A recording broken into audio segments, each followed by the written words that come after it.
Welcome back to Countryside Workshop. I'm going to show you how to take this boring fireplace wall and make it a focal point in my living room.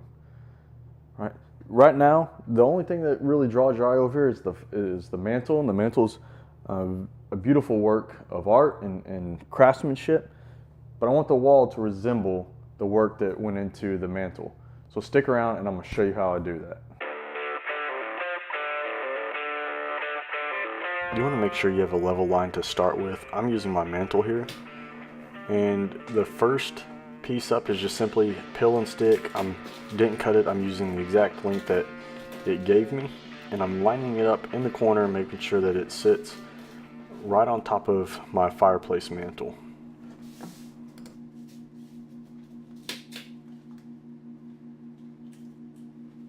The beauty of this product is it can be cut with any woodworking tool, even just a handsaw. I'm using my table saw because of the clean cut and the simplicity.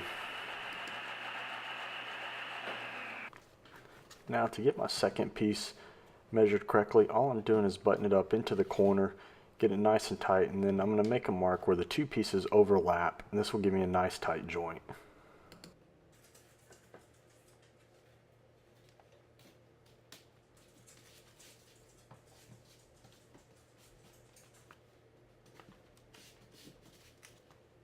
Now I'm just going to repeat this process all the way up the wall, making sure I stagger my seams.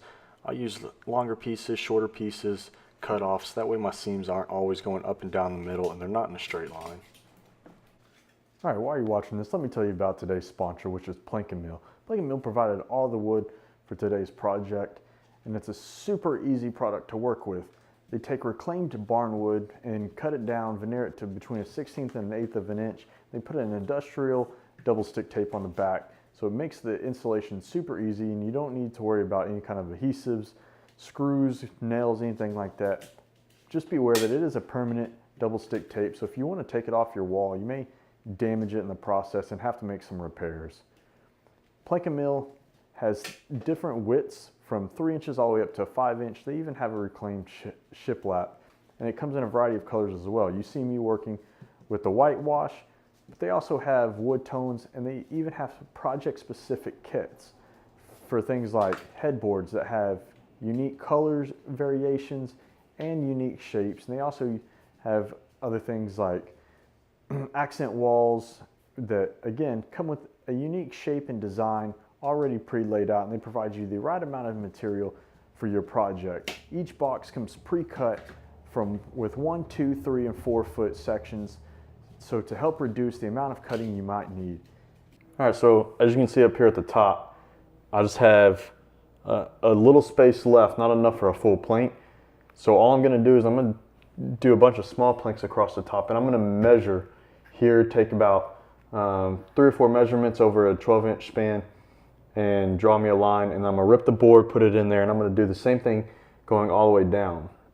You could take a long board and scribe along the roof line and then take out a jigsaw, but I'm gonna try to do this on the table saw, so I'll see how it works out.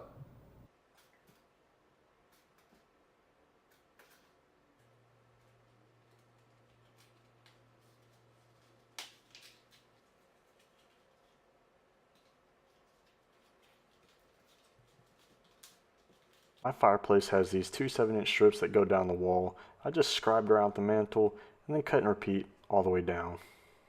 All right, I hope you like this build.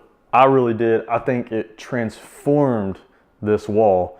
I threw up some other artwork over here just to see how it would look without all the Christmas decorations. I think it looks fantastic with Christmas decorations, but it looks just as great with other artwork hanging over here. And I'm just ecstatic of how great it looks and how easy it was to use. So I hope you enjoyed it. Happy holidays. Merry Christmas. I went ahead and keyed some other videos over here for you in case you want to check out what else I've been doing. Go ahead and hit that subscribe button down below and click on the little bell to get notifications every time I release a new video. So until next time, teach people, inspire creators, and learn the craft.